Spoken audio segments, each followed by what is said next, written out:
Hello and welcome to another Demon 212 Dreamcast review. Today I'm going to be taking a look at Sturmwind, which has taken a hell of a long time to come out, but now that it's here, I honestly think it's amazing. It's possibly the best indie game I've ever played, quite frankly. I really do love it. It just really is brilliant and ticks every single box, and I think it's been well worth the wait. However, there's probably going to be a lot of people who disagree because it's not a bullet hell shmup, it's not a really hard, nasty, evil shmup, but not everyone has to be, as far as I'm concerned, and I think this is absolutely amazing. I cannot believe that this is a Dreamcast game. They've done such a good job on it. It's the type of thing that they probably could have released it as a full price game on a lot of consoles, let alone on the Dreamcast. So, at the start here, you've got start game, high scores, options and bonuses. High score is an online high score system when you enter a code and a password.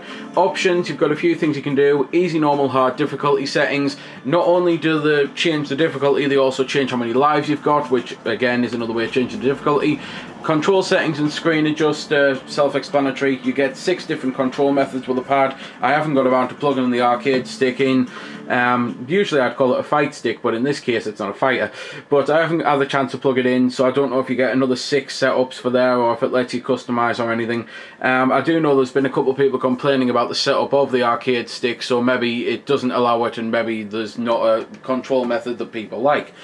You've then got bonuses, which is basically an achievement system, and it's things like kill 250 enemies in a level without dying, finish level 4.4 in under 60 seconds, and when you get those, then you unlock gallery artwork and concepts and just things like that, which is a nice little extra. It's something else to add more longevity into the game, because it's a shmup, so there's probably going to be people who'll burn through it in a couple hours and never play it again. However, I actually think it's got a lot of gameplay going for it. First up, you've got 2 different modes. You've got arcade mode and normal mode. Arcade mode is 6 levels. You don't get any continues. You get however many lives you basically get. You can collect them, and it depends on what you start with depending on your level. I mean, if you put it on easy you start with 3, hard you start with 1. I haven't played normal, but by process of elimination I'd assume you start with 2. And you get no continues and you go through the 6 levels and that's it.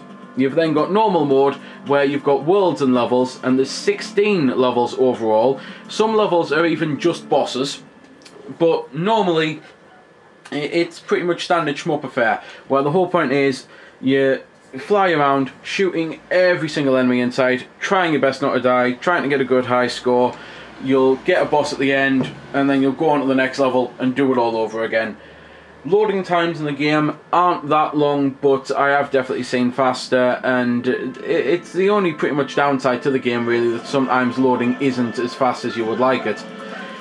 Gameplay wise, it's actually a very good setup. You've got 3 different weapons, and each weapon is also a hit. If I was to lose these weapons, then all I'd have to do is collect it again, and I'd get it and therefore get another hit. So I'm currently on the red N. So if I was to lose the red N and collect it, I'd get it back. However, because I haven't lost the red N and I was on it, I collected it and I got a little drone. And you can have 2 drones per weapon, but you've got to be on the weapon of the type you collect to get the drone. You can't just, for example, use green all the way through and keep collecting blue and red and then expect to have the drones. So it does add a bit more difficulty to it, because each one starts off the same. First as 1,000, then it goes N, then it goes R, then it goes L. It's one thing that they probably should have randomised it, because then sometimes it would feel fair and unfair at the same time. But it's probably a way of adding extra difficulty to it, where if the only weapon you've got is red and you're desperately trying to get one, then having to swap to at least once is going to screw you over and obviously make it harder. And if you're using blue and it's your favourite weapon, then getting it last again is going to make it harder. As well as the power-ups, which I've already mentioned, and lives, which I've already mentioned, you've probably just seen us get a nuke symbol. That's basically a smart bomb, which is this.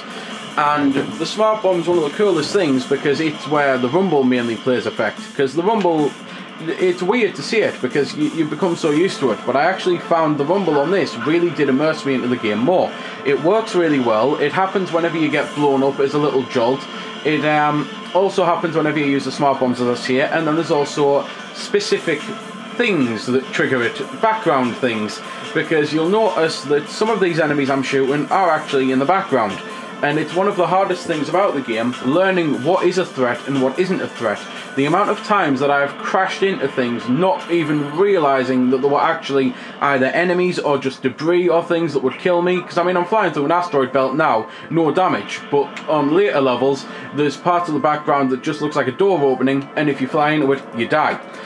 Graphically, the game is fantastic, and musically it's superb, so I will shut up for a little bit and let you listen to it, but I'll also mention, as you've probably already seen us do it, the wave bonus system, where when you do really well, it comes up and then the letters appear, and you've got to destroy the letters in order to get a star, and when you get a star, it then adds to your multiplier.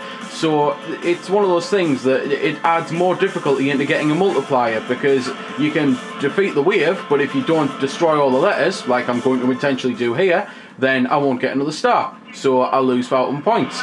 And sometimes you can't destroy the letters, because sometimes there's an enemy in the way, like a sub-boss or something, and it just won't let you past. And it just works really well. I haven't really got any serious complaints about the game. As I say, it's pretty much a minor gripe of loading and a minor gripe of the power-up system. Probably would have been better if it was randomised. That's it. How often is it that those are the only complaints you've got with the game? Because I really do love everything about it. But as I'm currently fighting a boss, I'm going to shut up for a little bit of music.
So, that was a little bit of the music. However, anyone who managed to pick up a dog barking there, that's not part of the music, that's just my inconsiderate neighbours, unfortunately.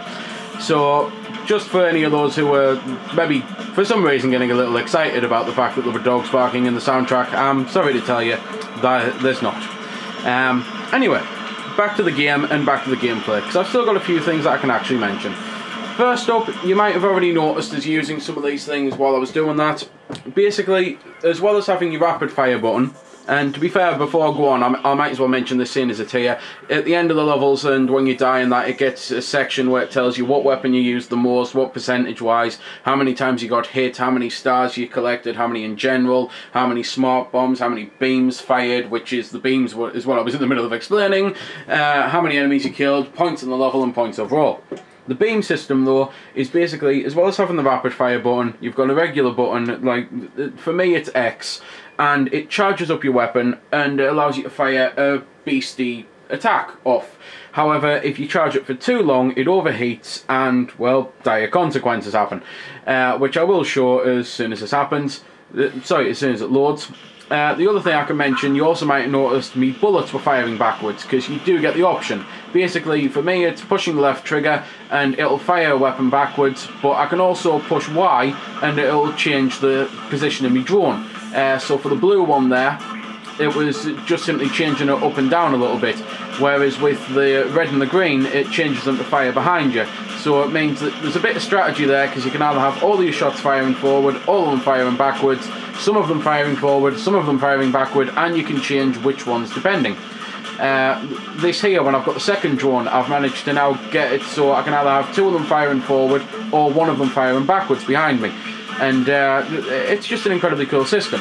But the beam system, you'll notice it come up at the bottom, and there we go. I charged it up and I fired, and if I charge it up and keep it charging up, I overheat, I lose that weapon. Simple as. So you don't immediately die, you just lose the weapon, but it still is something that you're going to want to keep an eye on. And sometimes if you are charging up a shot for a specific moment, like triggering a certain part of a boss, like hitting a certain weak point, sometimes it might be best to cut your losses and just fire the shots rather than lose out on one of your weapons. But that is now pretty much all I can think of to say about the game. Just to reiterate, it is an absolutely fantastic title. It is one of the best titles I've played in a long time. It is one of the best for the Dreamcast, and the fact that it's an exclusive game, it's well worth dusting your Dreamcast off. Or if you were actually looking into getting a Dreamcast, it's well worth getting one for this and the new games alone, because I mean there's 6 going to be out this year, hopefully. And I am planning on reviewing all 6 when they eventually arrive. Like for example, there's Dux, Redux, Ghostblade, Neo XYX, Pierre Solar, and it's just an absolutely fantastic time, quite frankly, for a dead console to be having this quality and caliber of releases and this quantity as well. Quite frankly, Sturmwind has started the year off with a bang, and all of the other games that are coming out for the Dreamcast are going to have to sit up and take notice, because they've got some real competition here. It really is an absolutely fantastic title. So there we go then. That's been the review. I hope you found it helpful. I don't score the games because that's based purely on opinion, so instead I'll leave you to make your own mind up. So thanks for watching, and if you've got any questions about the game that I didn't answer in the vid or that hasn't been answered in the comments, then feel free to ask and I'll help if I can. Also, if you did find it helpful, don't forget to check out my channel, because there's plenty more like this up there, and don't forget to subscribe because there'll be plenty more to come as well. So until next time, this has been Demon212, signing off.